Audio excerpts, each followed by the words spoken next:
दोस्तों, आज दुनिया को आईफोन देने वाले एप्पल कंपनी के फाउंडर स्टीव जॉब्स ने एक स्पीच के दौरान कहा था कि कई बार हमारी ज़िंदगी में कुछ ऐसा होता है जो उस टाइम पर तो हमें अच्छा नहीं लगता और हम खुद के बारे में ही नेगेटिव सोचने लगते हैं कि यार मेरे साथ ही ऐसा क्यों हुआ। बट कई बार वहीं एक समय ऐसा होता है जब हमें कुछ नया और अलग करने का मौका मिलता है। स्टीव जॉब्स ने 2005 में स्टैनफोर्ड यूनिवर्सिटी में एक स्पीच दी थी।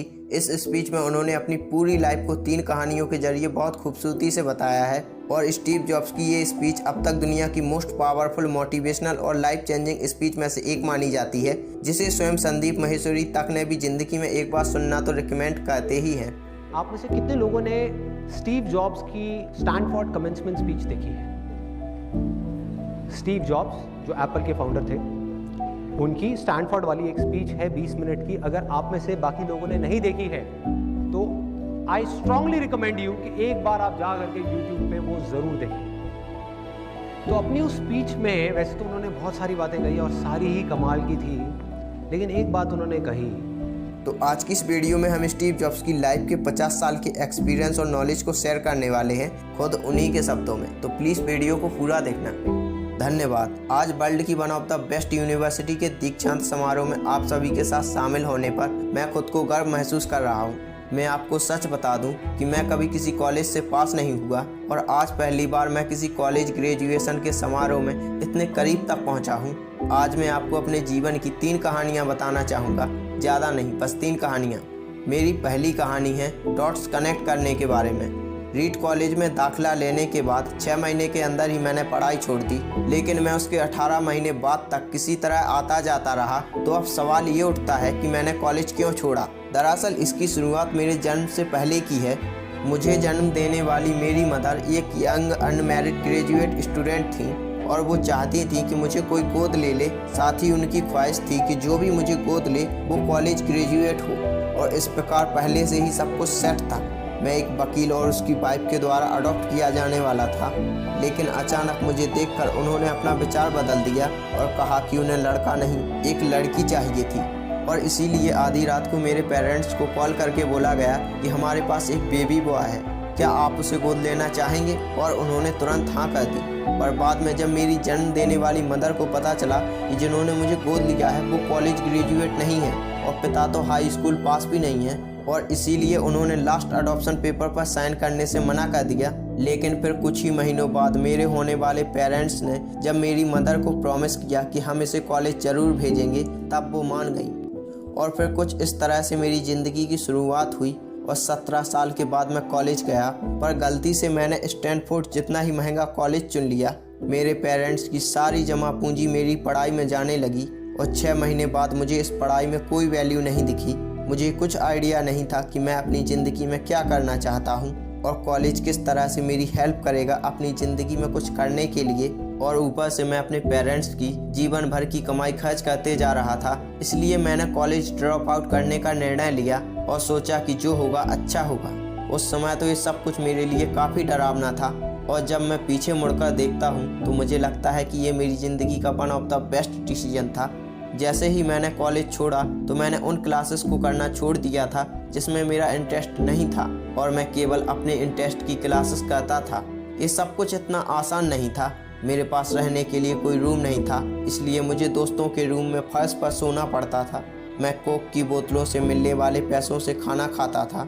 मैं हर संडे 7 मील दूर पैदल चलकर कृष्ण मंदिर जाता था ताकि हफ्ते में कम से कम मैं एक दिन पेट भर के खाना खा सकूं, और ये मुझे काफ़ी अच्छा लगता था। मैंने अपनी लाइफ में जो कुछ भी अपनी क्यूरियोसिटी और इंट्यूशन से किया वो बाद में मेरे लिए प्राइसेस साबित हुआ।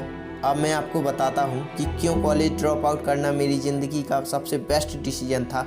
उस समय रीड कॉलेज दुनिया की सबसे अच्छी जगह थी जहाँ कैलीग्राफी सिखाई जाती थी।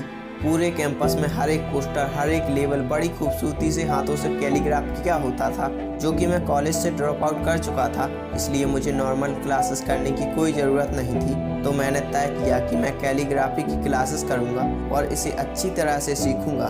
तो फिर मैंने सेरिफ और सैंस सेरिफ टाइप फेसेस के बारे में सीखा, अलग अलग लेटर्स कॉम्बिनेशन के बीच में स्पेस पैरी करना और किसी अच्छी टाइपोग्राफी को क्या चीज़ अच्छा बनाती है ये भी सीखा। ये सब कुछ बहुत खूबसूरत था।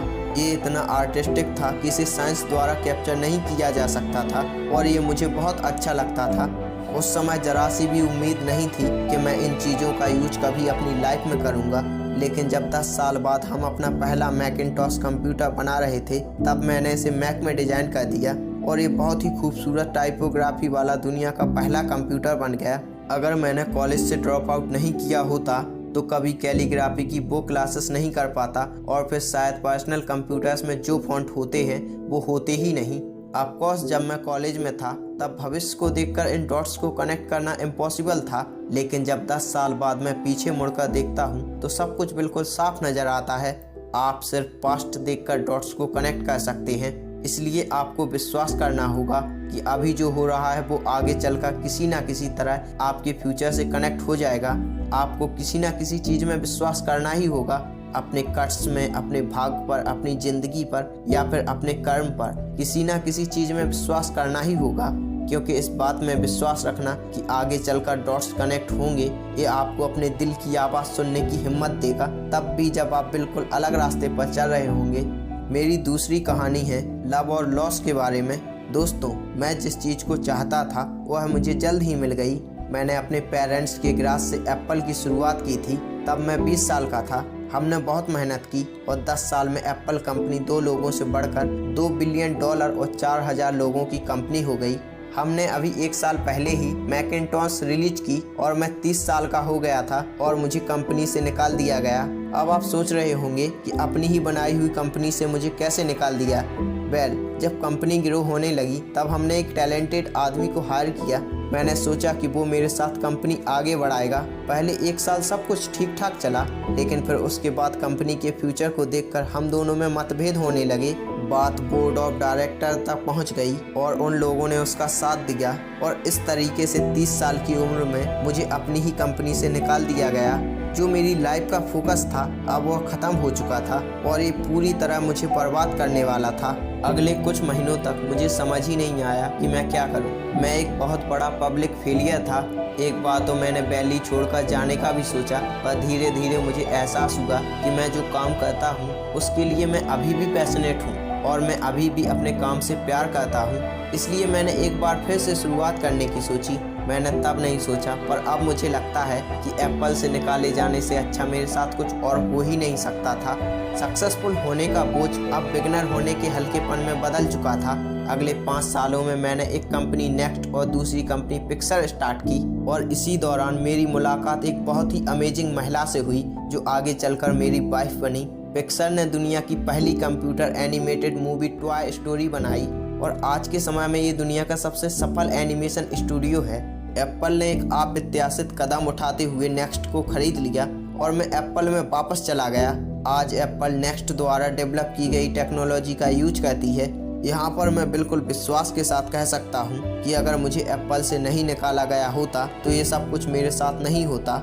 दोस्तों, कभी कभी जिंदगी आपको इसी तरह से ठोकर मारती है, इसलिए अपना विश्वास मत खोइए। मैं यकीन के साथ कह सकता हूँ कि मैं सिर्फ इसलिए आगे बढ़ता गया क्योंकि मैं अपने काम से प्यार करता था। मेरी तीसरी कहानी डेथ के बारे में है। जब मैं 17 साल का था तब मैंने एक कोट पढ़ा था, यदि आप हर रोज ऐसे जिए जैसे कि ये आपकी ज़िंदगी का आखिरी दिन है तो आप किसी न किसी दिन सही साबित हो जाएंगे। और इसने मेरे दिमाग पर एक इम्प्रेशन बना दी और तब से पिछले 33 सालों से मैंने हर सुबह उठकर शीशे में देखा है और खुद से एक सवाल किया है कि अगर आज ये मेरी ज़िंदगी का आखिरी दिन होता तो क्या आज मैं वो करता जो मैं करने वाला हूँ। और अगर इसका जवाब ना होता तो मैं समझ जाता हूँ कि कुछ बदलने की ज़रूरत है।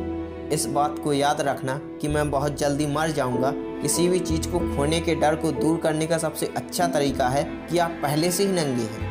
ऐसा कोई रीजन नहीं कि आप अपने दिल की ना सुने। करीब 1 साल पहले ही मुझे पता चला कि मुझे कैंसर है। सुबह 7:30 बजे मेरा स्कैन हुआ जिसमें साफ साफ दिख रहा था कि मेरे पेनक्रियाज में एक ट्यूमर है और सच कहूँ तो मुझे पता भी नहीं था कि पेनक्रियाज होता क्या है। डॉक्टर ने लगभग पूरे यकीन के साथ बताया कि मुझे एक ऐसा कैंसर है जिसका इलाज करना संभव नहीं है और अब मेरे पास बस 3 से 6 महीने ही बचे हैं। डॉक्टर ने सलाह दी कि मैं घर जाऊं और अपनी सारी चीज़ें व्यवस्थित कर लूं, जिसका मतलब था कि आप मरने की तैयारी कर लीजिए, यानी कि आप अपने बच्चों से जो बातें अगले 10 साल में करते वो अगले कुछ महीनों में कर लीजिए। मैंने इस डायग्नोसिस के साथ पूरा दिन बिता दिया और फिर शाम को मेरी बायोप्सी हुई जहां पर मेरे गले के रास्ते से पेट से होते हुए एक एंडोस्कोप डाला गया और एक सुई से ट्यूमर के कुछ सेल्स निकाले गए। उस वक्त मैं पूरी तरह से बेहोश था, लेकिन मेरी वाइफ वहां पर मौजूद थी। उसने बताया कि जब डॉक्टर ने माइक्रोस्कोप से मेरे सेल्स को देखा तो वह रो पड़ा, क्योंकि सेल्स को देखकर डॉक्टर समझ गया था कि मुझे एक बहुत ही दुर्लभ प्रकार का कैंसर है जो कि सर्जरी से ठीक हो सकता है। मेरी सर्जरी हुई और सौभाग्य से अब मैं बिल्कुल ठीक हूँ। मौत के इतना करीब मैं इसके पहले कभी नहीं पहुंचा और उम्मीद करता हूं कि अगले कुछ सालों तक पहुंचूं भी नहीं। और ये सब देखने के बाद मैं और भी विश्वास के साथ कह सकता हूं कि डेथ एक यूजफुल लेकिन विशुद्ध रूप से बौद्धिक संकल्पना है। कोई मरना नहीं चाहता, यहाँ तक कि वो लोग भी नहीं जो स्वर्ग जाना चाहते हैं। फिर भी मौत वो मंजिल है जिसे हम सब शेयर करते हैं। आज तक इससे कोई बचा नहीं है और ऐसा ही होना चाहिए, क्योंकि शायद मौत ही इस जिंदगी का सबसे बड़ा आविष्कार है। आपका समय सीमित है, इसलिए इसे किसी और की जिंदगी जीकर व्यर्थ मत करिए। बेकार की सोच में मत फंसिए। अपनी जिंदगी को दूसरों के हिसाब से मत चलाइए। अपने दिल की आवाज़ सुनिए, क्योंकि वे पहले से ही जानते हैं कि तुम वास्तव में क्या बनना चाहते हो। बाकी सारी चीज़ें सेकेंडरी हैं। और अंत में मैं आप सभी से बस यही कहना चाहूँगा, स्टे हंग्री, स्टे फूलिश। आप सभी को बहुत बहुत धन्यवाद। Stay hungry, stay foolish.